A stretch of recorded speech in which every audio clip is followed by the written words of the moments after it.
coming out of my neighborhood, you have to have certain specialties to be able to make it, and basketball was a way out. You know, my father looked at it as a way out. You know, coming where I'm from it's tough, man. You know, just playing basketball is easy. I mean, playing college basketball is a dream for me, you know.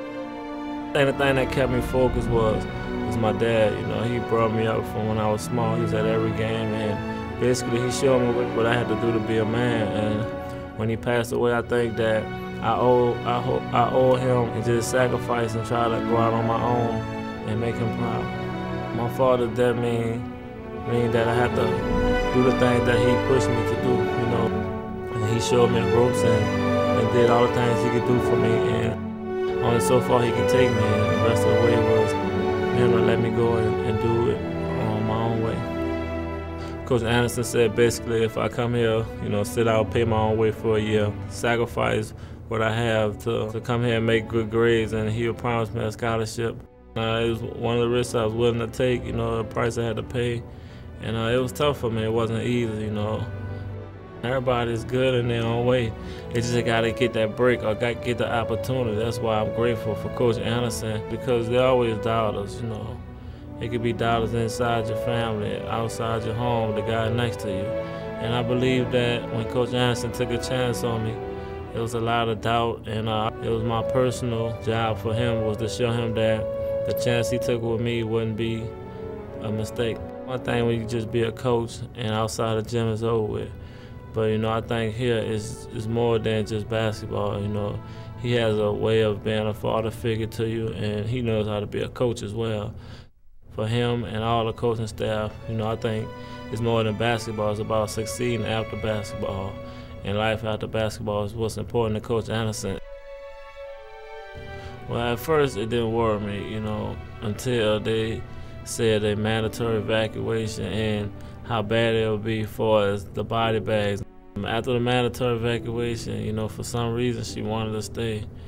Kind of stayed glued to the TV, you know. I kind of always imagine what it'd be like if they weren't in trouble, but I try to think positive as much as possible, and every other hour I would call and see how they were doing, but everything was fine. You know, the hurricane was gone and everybody was basically all right, but the levees broke, and that's when everybody started to panic.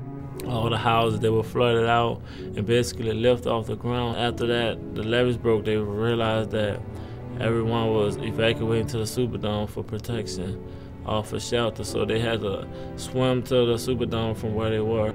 They felt like hostages inside the Superdome for 2 or 3 days where they weren't able to eat proper food, and they basically just lived off of water. We lost communication from Monday till Friday night, and basically that's been a tough time for me, and that was the times I had to watch the news to figure out what was going on. You know, you just see the water rising throughout the neighborhoods, and you kind of figure like, you know, if it hit that part of town, I know it hit my home. You know, going 5 days without hearing from your family, mentally, yeah, most difficult thing I've ever been to, you know. Yeah, you know, I think at that time UAB family was the biggest support for me, you know. I want to be remembered at UAB as a great person. You know, aside from basketball, I want to be known as a people's person that people can relate to, you know, on and off the court. But it was all a dream, you know. Playing basketball now is my dream. You know, playing college ball is my dream. People say the NBA or just playing professional basketball is their dream, but you know, who knows if you ever get a chance to make it to the next level. So I'm just living day for day and just thank God that I'm able to play college basketball and just be able to get my degree. And like you be on cloud 9 and don't know how to come down and don't want to come down.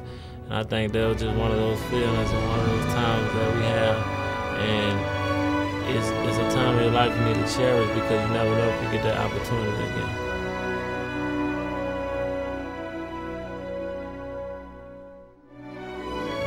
UAB basketball means a lot to me.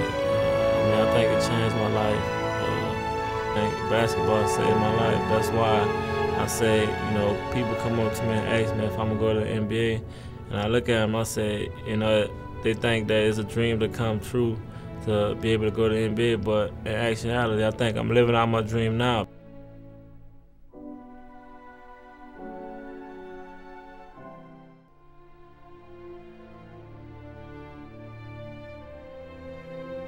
coming out of my neighborhood, you have to have certain specialties to be able to make it, and basketball was a way out. You know, my father looked at it as a way out. You know, coming where I'm from it's tough, man. You know, just playing basketball is easy. I mean, playing college basketball is a dream for me, you know.